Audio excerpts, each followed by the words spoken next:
Starting on the pole, driving number 12 from Waterford, Connecticut, Niantic River Transmission and Tom Shea Auto Body, brings us Avery. Hanging out next to him in position number 2, it's the 16 of Guilford, Connecticut's Dave Zemke. On the inside of row number 2, it's the 6th machine, North Windham, Connecticut's Larry Goss. On the outside of row number 2, it's the 0, Cross Street Properties, the kitchen and bath showroom, sponsor Seymour, Connecticut's Vin Esposito.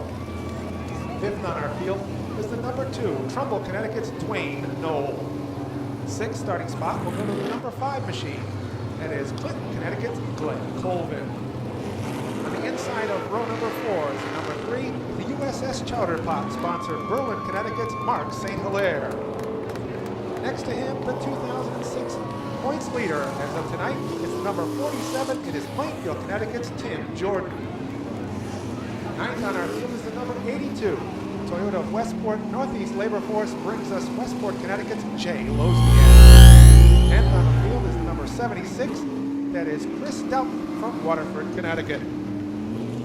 On the inside of row number 6, the man who took home the checkered flag last week in our second main event for the late models, it is Groton, Connecticut's Bruce Thomas Jr. 12th starting position goes to the number 73, M&N Old School Emery and Sand Nemitz Plumbing, sponsor Ashway, Rhode Island's Joe Perry. 13th on the field is the number 7 machine, that is Deep River, Connecticut's Ed Field. 14th starting spot will go to the number 00, North Branford, Connecticut's Ernie Bertrand. 15th starting position goes to the number 22, that's West Haven, Connecticut's Don Acker Jr. And rounding out our field, WCCC, The Rock 106.9, Expertech Auto Repairs, sponsor Farmington, Connecticut's Scott Garrity. And tonight's program, they have provided a $100 bonus for the winner. Let's get it started with Dave Barabalt. Jonathan Avery and Dave Zemke look for the green flag, and we are underway with the late models. It is Avery with the early jump in turn number 1. He leads the pack down the backstretch. Here comes Zemke on the outside. He will look to grab the lead away. Also Larry Goss, he was very quick in qualifying today. He has nudged his way into third underneath Vinny Esposito, and now Esposito gets a little boost off the turn 2 banking, and he has jet streamed his way to the number 3 position, challenging Jonathan Avery for the runner-up spot. And Esposito now looks to go all the way around and grab the lead from our leader Dave Zemke, as he'll pull even with that machine. It's the blue number 0 powers down the backstretch and grabs the lead into turn number 3. Esposito had one of the fastest cars in practice. He is living up to his potential right now. Dave Zemke, a graduate from our sportsman division, has the top spot, but only by centimeters over the man, Vin Esposito. And here is the Eagle, Glenn Colvin, flying into the number 3 position. At the lead, 2 cars taped together, the 16 of Zemke and the 0 of Esposito tear around the speedway side by side. It is Esposito now with a slight advantage, but Zemke works his way back into turn number 3. Getting some momentum on the outside, that is Timmy Jordan. Remember, he won 2 weeks ago by using the outside groove. He says he always runs well on the outside. He did it right there as he just tap danced around the 5 of Glenn Colvin. Esposito has taken over the lead. Zemke drops to second, but the fastest car might belong to Timmy Jordan. Jordan now to the back bumper of Zemke as they come off turn number 4. He looks to make the outside work again on a pass. He is now to the outside of Zemke as they go down the backstretch, and he'll grab that second spot as they barrel into turn number 3. Like a Kurt Schilling fastball, Tim Jordan has bombed his way into second. A good battle between Larry Goss and Dwayne Knoll, 2 of the veterans, as they scrape together coming off the first corner. And now Goss reestablishes his number 5 position. Mark St. Hilaire having a good run in 7th place. And the lead is still the 0 of Esposito. Then we'll fall back to Jordan, Zemke, Glenn Colvin in 4th, and Jonathan Avery. That's our top 5. Remember, the winner of this race will get a $100 bonus in the memory of the late Brian Kelser. The money was put up by his friends and family who are here tonight. St. Hilaire has started to make some noise. He is driving tonight with a heavy heart and also a heavy foot as he challenges Jonathan Avery for the number 5 position. Now St. Hilaire to the inside of the 12 machine. He looks to grab that spot away from him as they are even across the stripe. It is St. Hilaire with that spot as they go into turn number 1. A mesmerizing move by St. Hilaire. Battle for the lead. Timmy Jordan scoots into the top spot. So with 19 laps to go, it's Timmy Jordan out in front. Jordan, who's made the biggest learning curve this year, to our points leader from a rookie on Budweiser weekend. He leads the charge into turn number 3. Vin Esposito second, and Dave Zemke third. Then it is Noel trying to hold off the combination of Avery and Goss. Timmy Jordan widening things just a tad over Vinny Esposito. Then it is Zemke, and the man everybody is keeping an eyeball on, Mark St. Hilaire, as he tries to reduce the deficit between himself and the Eagle, Glenn Colvin. Our top 2 cars have broken free of the rest of the field. Timmy Jordan leading the pack, then he'll fall back 2 cars to the 0 of Esposito, and then about an 8-car length lead falls back to the 16 of Zemke. And here is Dwayne Knoll looking to make something happen against St. Hilaire. Can't get close enough. It is Tim Jordan, another virtuoso performance. Remember, he is known mainly for his late race comebacks. He took the lead 11 laps into this one, and he continues to carve open some breathing room between himself and Vin Esposito. If Jordan should hang on and we are at the halfway point, it would be his 4th win of the season. Mark St. Hilaire now looks to close in on the back bumper of Coleman. He will do so. That tightens up the field. It's a 4-car battle. Coleman, St. Hilaire, Knoll, and Goss for positions 4 through 7. Then we go back a little farther. It is Wozniak. Remember, this is only the 3rd race in that number 82 car. It's an ACT car running pretty strong. We have yet to have a caution flag as Tim Jordan continues to widen his lead over Vin Esposito. And that lead is also strengthened as we fall further back to the 16 of Zemke.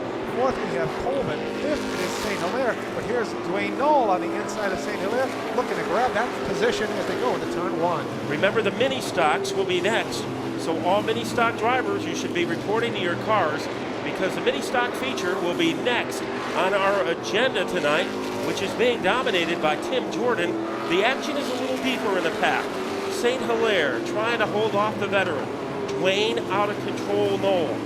The last few weeks, Knoll has really been running strongly as Tim Jordan able to get around the lap car of Ed Field.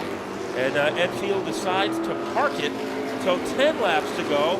The last 9 have been mesmerizing for Timmy Jordan. As the top 3 are strung out about the track, it is Jordan, then Esposito, Zemke. Coleman runs 4th, and the battle for 5th now as Dwayne Knoll has grabbed that spot. Something has gone wrong with Mark St. Hilaire. That car is off the pace in car number 3. So St. Hilaire falls further back off the field, and at the front of the field, though, it is Timmy Jordan leading the way with 8 laps left. Jordan leading by about 5 furlongs over Vin Esposito as he almost needs a passport to catch up with the 47 of Jordan. Also Esposito with a substantial advantage over Dave Zemke. The action a little deeper in the field as Joe Perry has just swished his way underneath Jonathan Avery. So Perry moving strongly. Scott Garrity and Ernie Bertrand trying to move up. Ernie Bertrand, another one of the drivers who had Brian Kelser work for him. And now Esposito drops out of the race. So for 24 laps, Esposito had a podium finish in the works, and now he limps off the racetrack with 5 laps to go. And that'll allow the Eagle Glenn Coleman to move into the 3rd spot. Dwayne Knoll runs 4th, Larry Goss 5th, and Jay Wozniak 6th. So it's a frantic pace, but trouble now as St. Hilaire will call it a night. He had a top 5 car before he was bitten by mechanical problems. It has been Timmy Jordan from start to finish. It took him 11 laps to get the lead, but once he moved out in front, he just romped his way through the field. This time he gets around Acker in car number 22. Vin Esposito out of the car. Let's go to Gary. The problem on Mark's circuited because of the crash of Scott Garrity. He gets another great lunge at the line here. 4-way battle for second. Trying to survive it is Glenn Colvin on the bottom, but he can't handle the power of Dave Zemke. Zemke on the outside looks to hang on to that spot. Dwayne Knoll on Zemke's back bumper wants to pass Colvin as they come off turn number 4. It is Colvin getting together with Knoll as they race into turn number 1. Also crowding their way into the battle for second are Jay Lozniak and Joe Perry.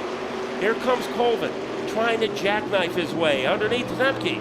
When they hit the stripe, they'll have 2 laps to go. Colvin and Zemke side by side into turn number 1. Zemke in that white 16 on the outside. A little trouble for Lozniak as he'll fall back into the field. It is Colvin and Zemke side by side. Our leader, Timmy Jordan, out in front by about a 5-car length lead. 1 lap left, 3/8 of a mile to go for tonight's late model feature event. Colvin and Zemke continue their battle for the second position. Down the backstretch, the cars wired together. They will tear into turn number 1. Off turn number 4, though, it is Timmy Jordan taking the checkered flag in the drag race to the stripe. It is Dave Zemke by inches grabbing the second position. In third is the number 5 of Glenn Colvin, and in fourth, the number 6 of Larry Goss. This has become a frequent occurrence in the 2006 season.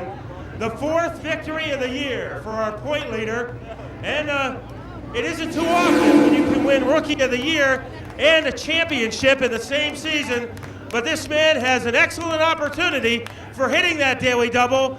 Here he is in the winner's circle again, Timmy Jordan. As he took a year off a year ago to make sure all his ducks were in order, and they have been fast. And so has Timmy Jordan tonight, as it took him 11 laps to get to the lead, taking the advantage with 19 laps to go. And on a hot night at the Bowl, this man is even hotter as he gets ready to catapult out of the race car. Here he is, Timmy Jordan.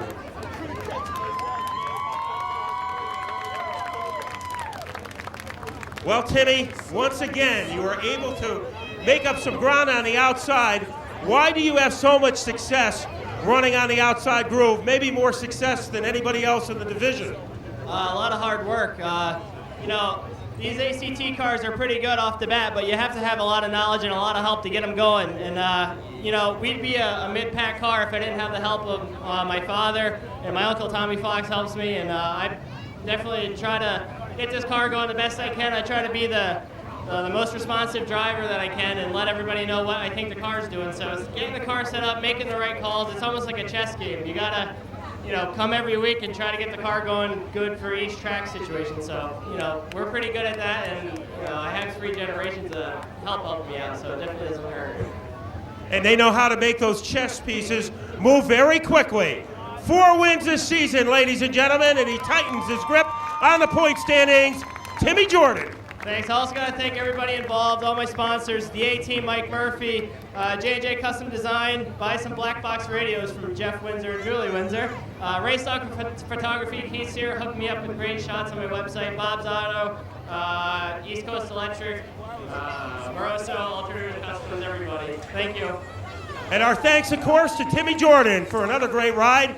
Gary, this young driver seems to get better in every lap that he races in.